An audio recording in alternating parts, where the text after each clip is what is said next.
lucha por entender quién era el más fuerte y quién realizaba los movimientos más importantes del cuerpo humano, diferentes soldados y grupitos de los mismos se enfrentaron un día no común.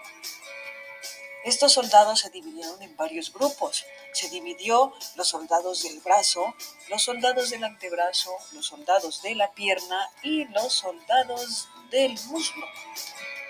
Resulta que habían más contiendas en cada uno de estos grupos. Los soldados del brazo eran anteriores y posteriores. Los soldados del antebrazo igualmente, anteriores y posteriores. En el muslo también eran anteriores, posteriores y en la pierna igualmente. Entre ellos mismos empezaron la contienda por entender qué es lo que sucedía. En esa contienda, cada uno de estos grupos explicaba cuál era su función y qué era lo mejor que hacían, para que al final se reconozca quién era el más fuerte. Psoas mayor. Este se origina en las apófisis transversas de las vértebras lumbares y en los discos vertebrales del cuerpo de T12 a L5. Se inserta en la parte interna de la pelvis y su acción va a ser flexión, aducción y rotación externa de la cadera y se inerva por el nervio femoral y el nervio espinal. Músculo ilíaco. Este se origina en la fosa ilíaca de la cara interna de la pelvis y se va a insertar en el trocánter menor del fémur. Va a actuar como un flexor aductor y va a permitir también la rotación externa de la cadera. Y se va a inervar por el nervio femoral. Músculo pectíneo. Este se origina en el pubis, se inserta en la línea pectínea y nos permite la aducción de la cadera, pues se va a inervar por el nervio femoral. Para los músculos aductores, reconozcamos que tiene 3 porciones: un aductor mayor, un aductor corto y un aductor largo o también llamado mediano. El aductor mayor se origina en la rama pubiana inferior, el aductor corto en la rama inferior del pubis y el aductor largo o mediano en la superficie anterior del pubis. Los 3 aductores se van a insertar en la línea áspera del fémur. El aductor largo, el aductor corto y el aductor mayor pues me van a permitir la aducción de la cadera y los 3 se van a inervar por el nervio obturador. Músculo grácil. Este se origina en la rama del pubis, se inserta en el cóndilo medial de la tibia y va a accionar como un flexor de la rodilla y se inerva por el nervio obturador. Músculo sartorio. Este se origina en la espina ilíaca anteroposterior, se inserta en el borde interno de la tibia, en el cóndilo tibial, acciona desde la flexión de la cadera y ayuda a la flexión de la rodilla y se va a inervar por el nervio femoral. Músculo cuádriceps. Recordemos que este músculo se divide en 4 vastos: vasto medial, vasto femoral o recto anterior, vasto lateral y vasto intermedio. El vasto medial se origina en la línea intertrocantérica del fémur. El vasto femoral se origina en la espina ilíaca anteroinferior, el vasto lateral en la línea áspera del fémur y el vasto intermedio en los 2/3 superiores de la diáfisis del fémur. Los 4 vastos tienen una misma inserción que está dirigida hacia la patela en la parte superior, también en el ligamento rotuliano. Estos difieren en su accionar, pues el vasto medial acciona como un extensor de la articulación de la rodilla. El vasto femoral extiende la rodilla, pero también flexiona la cadera.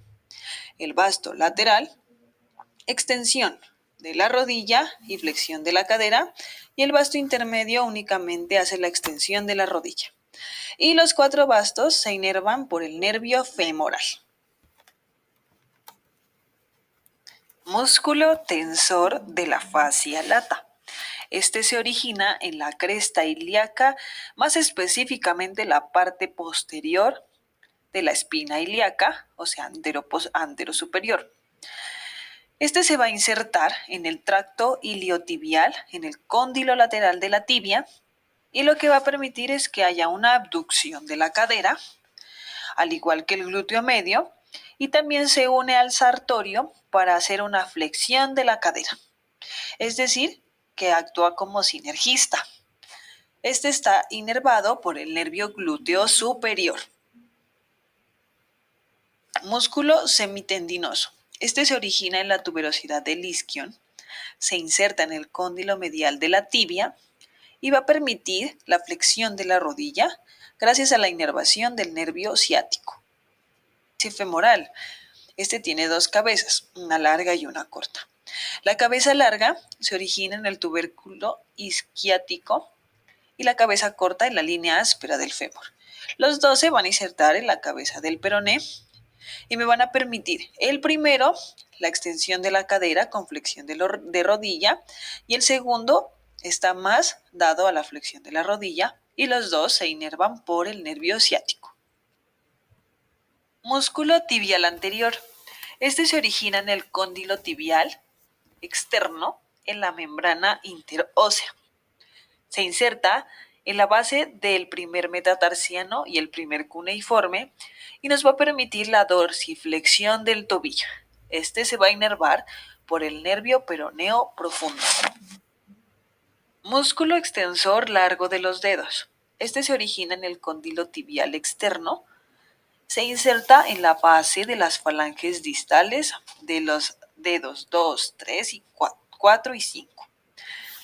Va a permitir la extensión de las metacarpofalángicas de los dedos del pie, es decir, los 4 que se han mencionado anteriormente, y también permite la dorsiflexión del tobillo.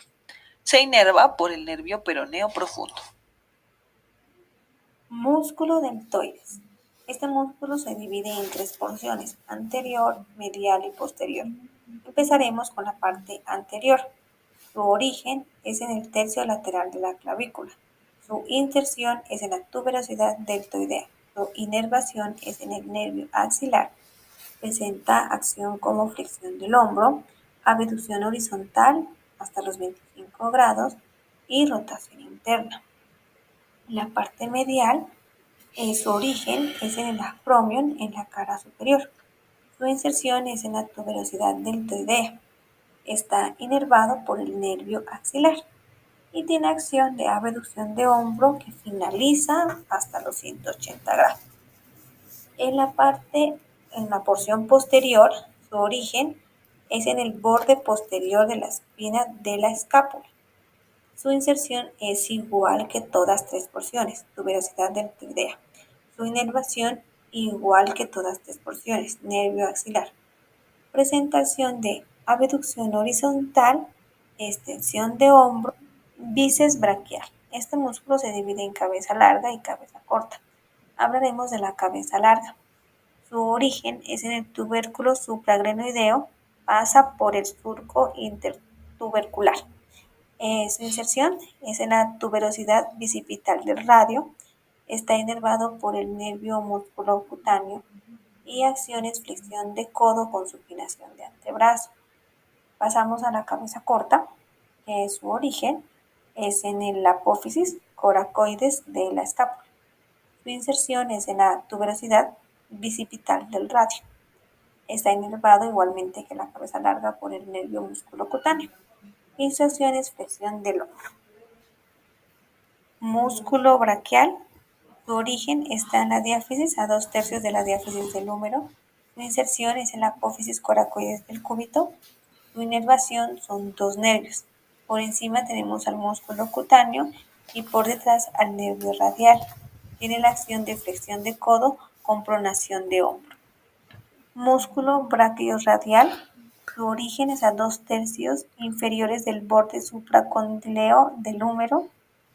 Su inserción es en la cara lateral del radio y apófisis estiloides del radio. Está inervado por el nervio radial y tiene la acción de flexión del codo con la mano neutral. Extensor radial largo del carpo. Su origen es en el borde supracondileo inferior del húmero. Su inserción es en la cara dorsal o posterior en la base del segundo metacarpiano. Su inervación está por el nervio radial. Su función es extensión de la muñeca hacia el radio y desviación de la muñeca hacia el radio al mismo tiempo. Extensor radial corto del carpo. Su origen es en el epicóndilo lateral del húmero. Su inserción es en la cara posterior de la base del tercer metacarpiano. Su inervación es el nervio radial y su acción es la extensión de la muñeca hacia el radio y desviación de la muñeca hacia el radio al mismo tiempo. Músculo semitendinoso. Su origen es en la tuberosidad del isquion. Su inserción es en el cóndilo medial de la tibia. Está inervado por el nervio ciático y su acción es flexión de la rodilla. Peroneo largo.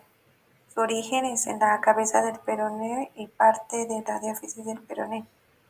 Su inserción es en la base del quinto metatarsiano. Está inervado por el nervio peroneo superficial y su acción es la flexión plantar y eversión del pie. Peroneo corto. Su origen es a 2 tercios distales de las diáfisis del peroneo. Su inserción es por medio de un tendón en la tuberosidad del quinto metatarsiano. Está inervado por el nervio peroneo superficial y su acción es la plantiflexión, eversión del pie. Gastrocnemio. Origen. Cara posterior de los cóndilos del fémur, la porción lateral, cara lateral del fémur y la porción medial, la cara posterior medial del fémur. Se inserta por medio del tendón de Aquiles en la cara inferior del calcáneo. La acción es la plantiflexión del tobillo e inversión y flexión de rodilla. Está inervado por el nervio tibial. Sóleo. El origen es el tercio proximal del peroné y de la tibia, en su cara posterior. Se inserta por medio del tendón de Aquiles en la cara posterior del calcáneo. La acción es la plantiflexión del tobillo y está inervado por el nervio tibial. Aductor grande. El origen es la rama pubiana inferior, rama y tuberosidad isquiática. Se inserta en la parte medial de la línea áspera del fémur y tubérculo del aductor. La acción es aducción de la cadera y está inervado por el nervio obturador y nervio ciático. Extensor largo del pulgar. Origen. Cara posterolateral del cúbito. Se pega a la membrana interósea. Inserción. Base de la falange distal del primer dedo. La acción que realiza es extensión de la articulación metacarpofalángica, extensión de la articulación interfalángica del pulgar y extensión de la articulación carpometafalángica del pulgar. La inervación está inervada por el nervio radial. Supinador corto. Origen: epicóndilo lateral del húmero y cara lateral del cúbito. Se inserta en el borde externo del tercio superior del radio y en la cara posterolateral del radio. La acción es la supinación con codo flexiado en 90 grados. Se inerva por el nervio radial, la rama profunda. Extensor común de los dedos. Se origina en el epicóndilo lateral del húmero, se inserta en la cara posterior, en la base de la falange distal del segundo, tercero, cuarto y quinto dedo. Está inervado por el nervio radial y el movimiento que hace es extensión de las articulaciones metacarpofalángicas del segundo al quinto dedo. Abductor largo del pulgar. Origen: cara posterolateral del cúbito, superficie posterior y tercio medio del radio y membrana interósea. Inserción: cara radial en la base del primer metacarpiano. Acción: aducción de la articulación metacarpocarpiana y extensión de la articulación carpometacarpiana del pulgar. Si está inervado por el nervio radial. Una vez cada uno de estos grupos de soldados, mientras explicaban qué era lo que hacían, se empezaron a dar cuenta que al final de todo El movimiento del ser humano va a depender de todos, es decir, que cada uno luchará por darle un movimiento específico. Entonces se logró entender, al final de todo, que gracias a los locutores de esta explicación, Angie Paola López, David, Sebastián Calvache y Julie Tovar, que todos los músculos son realmente importantes, a consideración que son los soldados más fuertes y aquellos que por el movimiento viven y por el movimiento se crean.